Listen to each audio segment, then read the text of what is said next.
Tous ceux qui entrent dans ta vie ne viennent pas pour t'apporter quelque chose. Certains arrivent pour mettre à l'épreuve tes limites, d'autres pour freiner ton évolution. Et peut-être que, sans même t'en rendre compte, tu aides des personnes qui ne veulent pas être sauvées, mais simplement soutenues. Des personnes qui ne te relèvent pas, mais qui te bloquent. Et plus tu essaies de faire le bien, plus tu ressens le poids de la fatigue. Fais attention. Il existe ce type de personnes que tu ne devrais jamais aider, parce qu'insister à les porter à un prix très élevé. Tu perds ta paix, ton énergie, et même ta joie de vivre. Vivre avec les autres est un art difficile. Certains t'inspirent, d'autres t'épuisent. Mais le jour où tu apprends à reconnaître ceux qui te tirent vers le bas, tout change. La vidéo d'aujourd'hui est un filtre. Après l'avoir regardée, tu ne te sentiras plus jamais attaché à quelqu'un qui veut seulement t'utiliser comme soutien. Tu sauras comment sortir de ces situations sans culpabilité et avec lucidité, parce qu'aider ne signifie pas porter quelqu'un sur ton dos. Aider, c'est apprendre à l'autre à marcher. Et quand tu comprends cela, la vie devient plus légère, plus claire et, enfin, paisible. Alors, commençons. Numéro 1. Les implacables. Imagine quelqu'un en train de s'enfoncer dans la boue. Tu lui tends la main pour l'aider. Mais au lieu de s'accrocher pour sortir, il te tire vers le bas. C'est exactement ce qui arrive lorsque nous essayons d'aider quelqu'un qui refuse de changer. Nous finissons piégés avec ce que nous tentions de sauver. L'instinct d'aider est noble, mais il doit être accompagné de conscience. Car toute main tendue n'est pas forcément un appel au secours. Parfois, c'est un geste inconscient pour entraîner quelqu'un dans le même gouffre. Et c'est là que se trouve le danger. Lorsque la compassion dépasse le discernement, ce qui devait être un acte d'amour devient un acte d'autosacrifice. Aider quelqu'un qui refuse de changer, c'est comme essayer de ramer seul un bateau pendant que l'autre perce un trou dans la coque. Tu dépenses ton énergie, ton temps, ton âme, et à la fin, vous coulez tous les deux. N'aide pas celui qui refuse de changer. Si cette personne ne reconnaît pas ses erreurs, ton aide ne devient pas un soutien, elle devient une prison. Tu crois être empathique, mais au fond, tu nourris le comportement même qui détruit l'autre, et qui t'épuise toi. C'est comme construire une échelle pour quelqu'un qui n'a aucune intention de monter. Peu importe combien tu insistes, si l'autre ne fait pas le premier pas, la seule chose qui tombera, c'est ta paix intérieure. Tout le monde n'accepte pas l'aide. Tout le monde ne veut pas changer. Et comprendre cela est une forme de sagesse, parce que la maturité, c'est aussi savoir quand ne pas intervenir. Certaines personnes n'apprennent que lorsque la vie devient assez dure pour leur donner une leçon. Tu peux avertir, guider, protéger, mais parfois, la meilleure chose que tu puisses faire, c'est laisser l'autre apprendre à travers sa chute. Les stoïciens appelaient cela respecter le destin de l'autre. Épictète disait, certaines choses dépendent de nous, d'autres non. Mais le cœur humain a du mal à accepter cette vérité. Nous voulons croire que nous pouvons changer les gens avec l'amour, la patience ou l'insistance. Nous pensons que si nous montrons le bon chemin, l'autre comprendra, changera, et nous remerciera un jour. Mais la vie réelle ne fonctionne pas toujours ainsi. Parfois, ce que nous appelons « aider » n'est qu'une tentative d'éviter la douleur de voir l'autre tomber. Et c'est une illusion cruelle. Car pendant que nous essayons d'empêcher l'autre de sombrer, c'est nous qui nous noyons dans la culpabilité, la frustration et l'épuisement. Essayer de changer quelqu'un qui ne veut pas changer, c'est comme frapper à la porte d'une maison vide. Tu cries, tu t'uses, et personne ne répond. C'est gaspiller ton énergie sur quelque chose qui n'a jamais été entre tes mains. Tu ne peux pas contrôler la volonté de quelqu'un. Tu ne peux contrôler que la tienne. Tu peux offrir du soutien, mais tu ne peux pas vivre à la place d'un autre être humain. Et accepter cela n'est pas de la froideur. C'est une libération. C'est comprendre que parfois, l'amour le plus sage est celui qui observe de loin.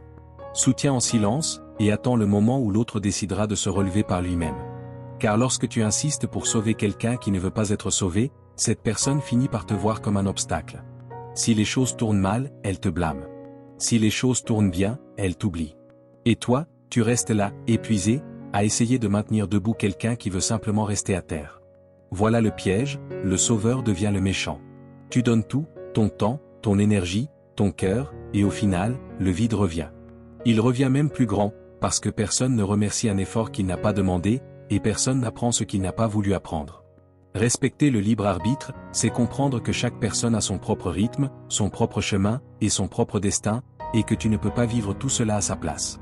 C'est accepter que parfois, l'amour le plus mature est un amour qui s'éloigne.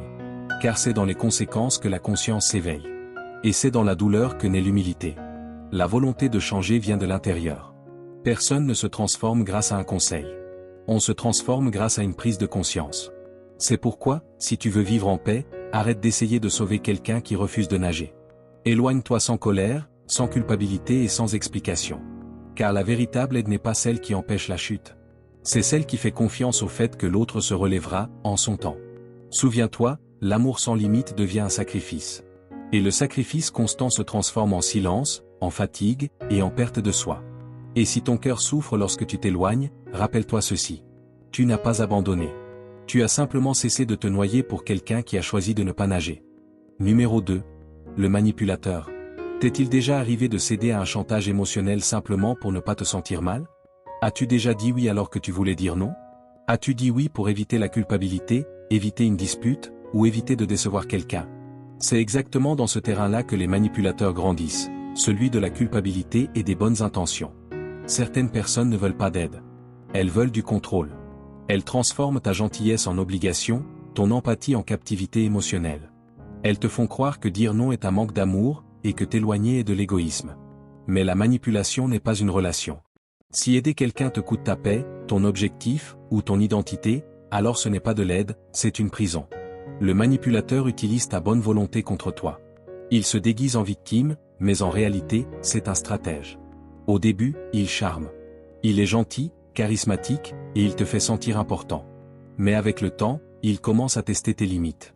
Il demande un petit service, puis un autre, puis encore un autre, jusqu'à ce que ton énergie devienne le carburant de sa dépendance. Pense à ce collègue qui demande toujours de l'aide à la dernière minute. Il promet que c'est juste cette fois.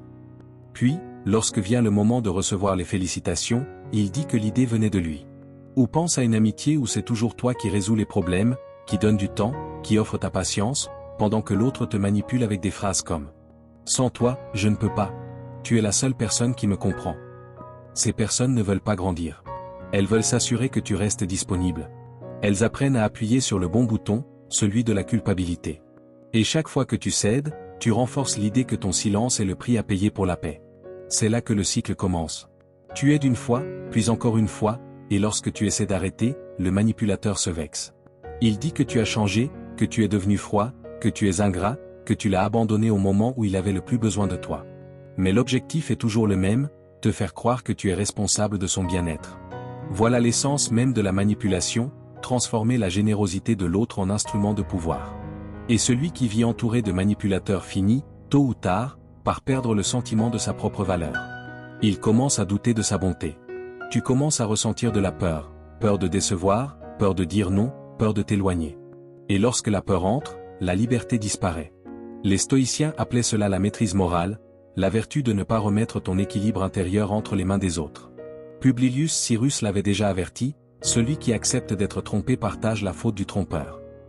Et c'est exactement ce que fait le manipulateur, il transforme ta bonté en permission. La véritable compassion n'est pas de céder à toutes les demandes, mais de discerner quand une demande est en réalité une forme de contrôle. Souviens-toi, aider ne signifie pas t'annuler. Quand tu dis non à quelqu'un qui te manipule, tu dis oui à ta paix.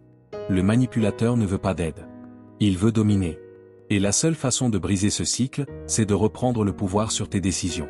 C'est arrêter de négocier ta tranquillité en échange de l'approbation des autres. Réfléchis à ceci, aucune relation saine ne naît de la culpabilité. Quelqu'un qui a réellement besoin d'aide accepte les limites, reconnaît tes efforts, et avance avec toi. Celui qui manipule exige, absorbe, puis accuse.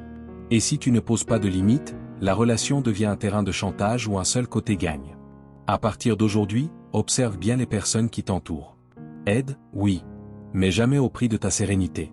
Car le prix de la manipulation est toujours le même, la perte de ta liberté. Numéro 3. Le diviseur. As-tu déjà remarqué qu'il existe des personnes qui semblent se nourrir du chaos? Elles sont toujours au milieu d'un malentendu.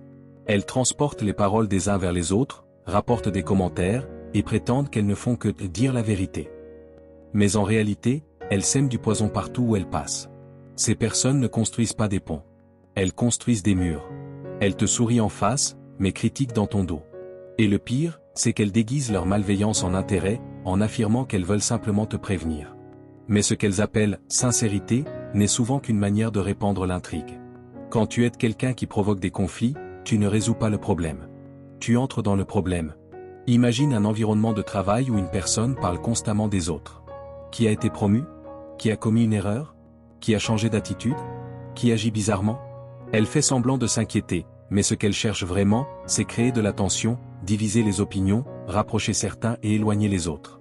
Si tu essaies de l'aider, de l'écouter ou de la conseiller, tu comprendras vite que rien ne change. Parce que cette personne ne veut pas résoudre. Elle veut être le centre de l'histoire. Et c'est là que beaucoup tombent dans le piège, ils croient être solidaires, alors qu'en réalité ils alimentent le feu de la discorde. Avec le temps, cette énergie se propage. Et tu finis par te sentir fatigué, confus, et même méfiant.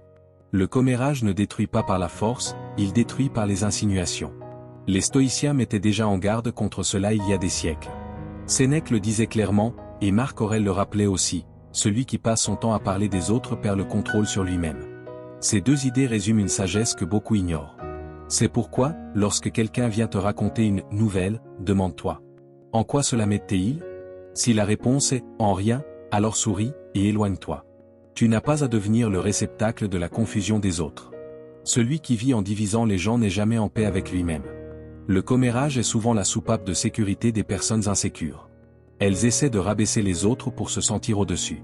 Mais une vérité demeure, celui qui grandit réellement n'a pas besoin de diminuer qui que ce soit.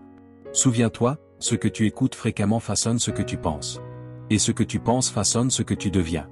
Lorsque tu essaies d'aider quelqu'un qui passe sa vie à parler mal des autres, tu finis par entrer dans la même vibration.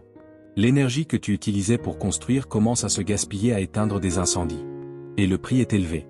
Tu perds ton focus, tu perds ta légèreté, et peu à peu tu commences à penser comme celui que tu voulais corriger.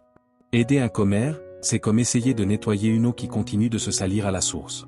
La seule manière de préserver ta paix, c'est de cesser de participer au cycle. Laisse le bruit à ceux qui en ont besoin pour se sentir importants. Tu n'as rien à prouver. Tu n'as rien à prouver à qui que ce soit. La grandeur par la voix basse. Alors la prochaine fois que quelqu'un vient te chercher pour parler des autres, souviens-toi, ce n'est pas de l'aide, c'est un piège. Aide le silence à gagner. Et tu verras comme la vie devient plus légère, plus propre, et plus à toi. Numéro 4. L'épuisant. Il existe une frontière très fine entre aider et être utilisé. Et l'épuisant passe cette ligne en permanence. Si tu as déjà eu l'impression de vivre davantage la vie des autres que la tienne, sans même t'en rendre compte, il est possible que tu sois en train d'aider ce type de personne. Imagine être toujours disponible. Tu écoutes, tu aides, tu fais attention, mais à la fin de la journée, tu as l'impression d'avoir tout donné, sans rien recevoir. Ton esprit devient lourd, ton corps fatigué, et ton cœur vide. C'est ainsi que fonctionnent les épuisants. Ils ne veulent pas grandir. Ils veulent consommer. Ils ne cherchent pas la transformation, ils cherchent l'entretien. Ils veulent quelqu'un qui les maintienne debout pendant que restent immobiles. Ces personnes transforment ta bonne volonté en source de survie émotionnelle. Elles ont toujours un nouveau problème, une nouvelle urgence, une nouvelle raison d'absorber davantage de toi. Et plus tu donnes, plus elles demandent. Ton aide devient le carburant de leur stagnation. Mais l'erreur n'est pas seulement chez celui qui absorbe. Elle se trouve aussi chez celui qui ne fixe pas de limites. Les épuisants existeront toujours, mais ce sont les limites qui déterminent qui se fait drainer, et qui survit. Tu n'as pas besoin d'endurcir ton cœur. Tu dois simplement apprendre à fermer la porte avant de manquer d'air. Pense aux consignes dans un avion, avant d'aider quelqu'un, mets d'abord ton propre masque à oxygène. Ce n'est pas de l'égoïsme. C'est de la logique. Parce que si tu t'évanouis en essayant de sauver l'autre, personne ne sera sauvé. Les stoïciens appelaient cela la tempérance, la vertu de l'équilibre. Sénèque disait, ce n'est pas ce que nous donnons qui nous épuise, mais ce que nous donnons sans mesure. Et ce que beaucoup appellent bonté est parfois, en réalité, la peur de poser des limites. Aider ne signifie pas te livrer entièrement. Aider, c'est savoir jusqu'où tu peux aller sans te perdre. Lorsque tu dépasses la limite de ce que tu peux offrir, ce qui était de la générosité devient de l'abandon de soi. Et aider quelqu'un qui refuse de se relever, c'est comme porter un poids qui ne sera jamais le tien. Tu essaies de guérir, mais celui qui tombe malade, c'est toi. La vérité est simple, l'épuisant voudra toujours plus, mais c'est à toi d'apprendre à dire « stop ». Celui qui veut vraiment grandir partage. Celui qui veut évoluer cherche l'autonomie. Mais celui qui vit en drainant l'énergie des autres transforme chaque relation en puits sans fond. Défendre tes limites est un acte d'amour-propre, pas un acte de froideur. Car pendant que tu essaies de sauver tout le monde, tu oublies de te sauver toi-même. Aider est noble. Mais t'annuler est un gaspillage. Préserver ton énergie, c'est protéger ton âme. Et souviens-toi, la paix que tu protèges aujourd'hui sera la force qui te soutiendra demain. Numéro 5. L'obstiné volontaire. As-tu déjà essayé de montrer à quelqu'un un chemin plus simple, et cette personne t'a simplement ignoré? Tu expliques, tu conseilles, tu pointes l'erreur, mais elle insiste pour faire les choses à sa manière, même après avoir échoué 10 fois. Voilà ce qu'on appelle l'obstiné volontaire. Il ne veut pas apprendre. Il veut prouver qu'il a raison. Ces personnes confondent l'orgueil avec la sagesse. Elle croit qu'admettre une erreur est un signe de faiblesse, alors qu'en réalité, c'est le premier pas vers la maturité. Et le problème, quand tu essaies d'aider quelqu'un qui pense ainsi, est simple. Tu n'aides pas, tu te heurtes à un mur. Pense à ce collègue qui te demande ton avis, mais ne suit jamais aucun conseil. Ou à cet ami qui se plaint constamment de sa vie, mais rejette toute suggestion de changement. Tu parles, il réplique. Tu avertis, il ironise. Tu essaies de le guider, et il répond avec mépris. À la fin, c'est toi qui es épuisé, et lui qui est satisfait, parce qu'il a réussi à garder le contrôle. Les stoïciens appelaient cela la cécité volontaire, l'état de celui qui refuse de voir sa propre ignorance. Marc Aurèle disait « Changer d'avis et suivre celui qui te corrige, c'est aussi le comportement d'un homme libre. Mais celui qui s'accroche à son entêtement est l'esclave de son propre ego. » Il y a ici une vérité dure, l'obstiné volontaire ne cherche pas de l'aide, il cherche de la validation. Il ne veut pas entendre ce qui pourrait le faire évoluer. Il veut entendre ce qui confirme qu'il a raison. Et si tu insistes pour l'aider, tu entres dans un jeu où avoir raison compte plus qu'évoluer. Le changement commence quand tu comprends qu'aider quelqu'un qui ne veut pas apprendre, c'est gaspiller ta propre lucidité. C'est comme essayer d'allumer une bougie dans le vent. Tu n'es pas venu au monde pour prouver quoi que ce soit à qui que ce soit. Tu es venu pour grandir. Et grandir, parfois, c'est avoir le courage de se taire, et d'observer l'autre apprendre à travers la douleur. L'obstiné a besoin de trébucher pour reconnaître le sol. Et si tu amortis sans cesse ses chutes, tu ne lui permettras jamais de découvrir le poids des conséquences. Dans ce cas, le silence est plus éducatif que n'importe quel discours. Aider quelqu'un qui refuse toute correction, c'est comme essayer de remplir un verre retourné. Peu importe tes efforts, rien n'entre. Publilius Cyrus disait, « Une pierre qui roule n'amasse pas de mousse. » Celui qui ne s'arrête jamais pour réfléchir ne construit jamais de sagesse. Il ne fait que répéter les mêmes schémas. Et toi, tu n'as pas besoin de te laisser entraîner là-dedans. Tu n'es pas obligé de t'user pour prouver l'évidence. La sagesse consiste à choisir tes batailles. L'obstiné n'évolue pas parce qu'il a déjà décidé qu'il est arrivé au sommet. Et quand l'orgueil prend la place de l'humilité, la croissance meurt. Ce n'est pas de l'impatience. C'est de la sagesse. La maturité consiste à offrir la direction une fois, puis à continuer ton propre chemin si l'autre refuse d'avancer. Au final, l'obstiné comprendra tôt ou tard que la vie est le meilleur professeur. Et quand cela arrivera, il se souviendra de celui qui a tenté de le prévenir, non pas avec colère, mais avec respect. Aider est une vertu. Insister est un gaspillage. Respecte le rythme de l'autre, mais protège le tien. Car la sagesse n'est pas de convaincre, c'est de comprendre le moment où il faut s'arrêter. Numéro 6. Le bloqueur de progression. As-tu remarqué que certaines personnes apparaissent précisément au moment où tu décides de te concentrer? Tu te prépares à agir, à organiser ta vie, à franchir une étape importante, et soudain quelqu'un t'appelle, te distrait, t'entraîne dans des conversations qui ne mènent nulle part. Et quand tu t'en rends compte, ta concentration a disparu, ton énergie s'est divisée, et ce qui était une priorité est devenu un projet de plus remis à plus tard. C'est ainsi que fonctionnent les bloqueurs de tâches. Ce ne sont pas forcément de mauvaises personnes, mais elles ne marchent pas dans la même direction que toi. Certaines personnes ne font tout simplement pas partie de ton évolution. Elles sont une distraction. Elles peuvent être gentilles, parfois même bien intentionnées, mais elles ne sont pas alignées avec ton objectif. Et si tu n'y prends pas garde, ta compassion peut te maintenir dans des endroits qui auraient déjà dû appartenir au passé. Car tous les liens n'ont pas besoin d'être éternels, et toute présence n'est pas bénéfique. Les mauvaises personnes ne sont pas toujours toxiques. Parfois, elles sont simplement un poids supplémentaire. Elles te maintiennent dans le confort alors que la vie veut te voir grandir. Et par peur de paraître froid ou ingrat, tu continues à t'adapter à des environnements qui sont devenus trop petits pour ton âme. Mais la croissance exige de l'espace. Et l'espace n'apparaît que lorsque tu te détaches de ce qui t'attache. Les stoïciens appelaient cela l'ataraxie, cet état de sérénité conquis lorsque tu élimines l'inutile. Sénèque disait, « Celui qui ne sait pas où il va n'a jamais le vent en sa faveur. » Si ton entourage ne marche pas dans la même direction, l'effort que tu fais pour avancer se transforme en résistance permanente. Il est impossible de construire quelque chose de grand si tu gaspilles ton temps à résoudre les problèmes de quelqu'un qui refuse d'avancer. Celui qui ne veut pas grandir cherchera toujours à te garder à sa taille. La loyauté ne signifie pas rester pour toujours. Certains liens doivent être honorés avec gratitude, mais pas forcément prolongés. Certaines personnes que tu continues de porter sont précisément celles qui auraient dû rester sur l'ancien chemin. Et continuer à transporter ce qui a déjà rempli son rôle, c'est comme essayer de courir avec une ancre attachée au pied. On dit souvent, les gens t'inspirent ou ils te drainent. Choisis-les avec sagesse. Et ce choix détermine le rythme de ta vie. Tu peux marcher léger avec ceux qui te poussent vers l'avant, ou traîner le poids de ceux qui te retiennent. Protéger ta concentration est un acte d'amour-propre. C'est comprendre que la compassion ne consiste pas à porter tout le monde, mais à ne pas te perdre dans le chemin de quelqu'un d'autre. Car parfois, grandir fait mal, mais rester là où tu n'appartiens plus fait encore plus mal. Numéro 7. Le frustré chronique. T'est-il déjà arrivé d'annoncer une bonne nouvelle, et de voir quelqu'un te répondre immédiatement avec découragement? Tu parles avec enthousiasme d'un projet, d'un voyage, d'un rêve, et l'autre personne, au lieu de se réjouir, te dit « Ah, ça ne va pas bien se passer. Fais attention à ne pas être déçu. Moi, j'ai déjà essayé et je l'ai regretté. » En quelques secondes, ton enthousiasme s'évapore. Voilà comment agit le frustré chronique. Il ne te vole pas ton argent. Il te vole ton élan. À l'extérieur, cela ressemble à de la prudence. Mais à l'intérieur, c'est du ressentiment. Ce sont des personnes qui, un jour, ont rêvé grand.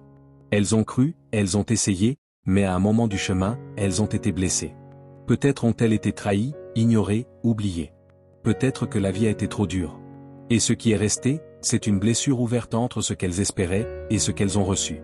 À partir de là, l'espoir se transforme en amertume, et la personne commence à vivre prisonnière du ressentiment. Elle ne voit plus des opportunités, elle ne voit que des injustices.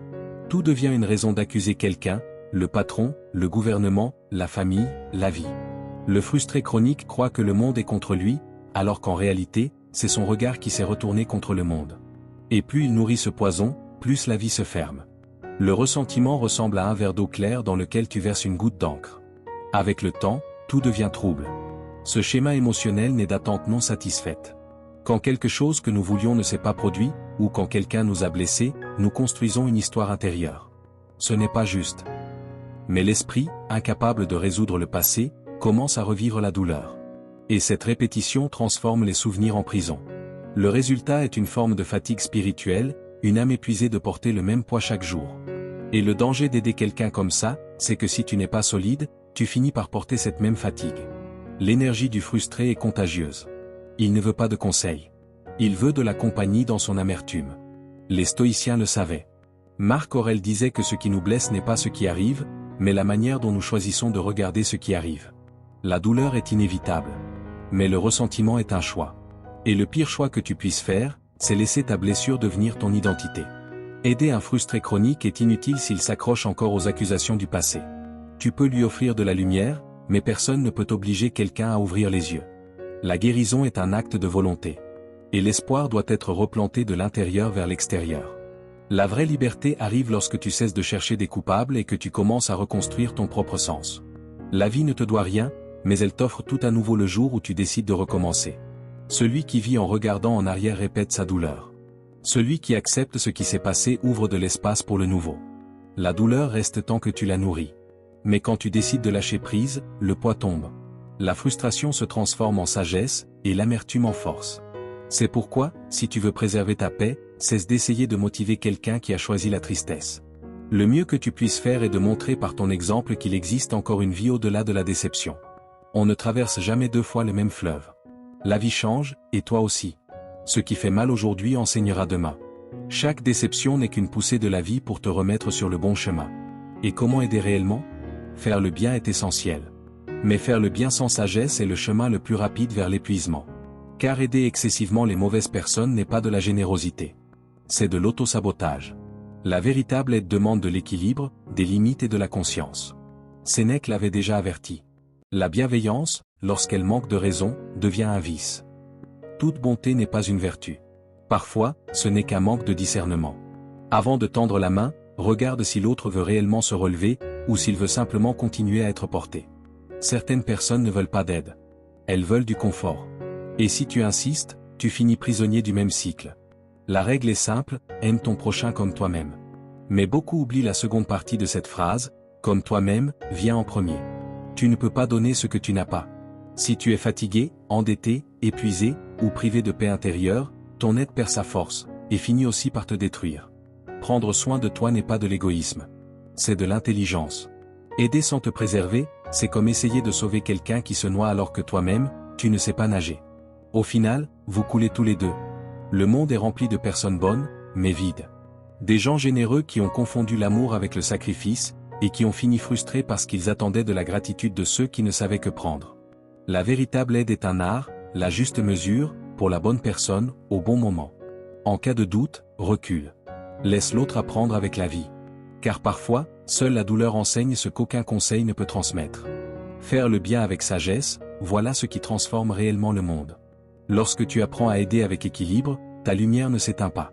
Elle reste allumée, stable et libre. Merci d'être arrivé jusqu'ici. Si cette vidéo t'a aidé à voir les choses sous un autre angle, je t'invite à t'abonner à la chaîne.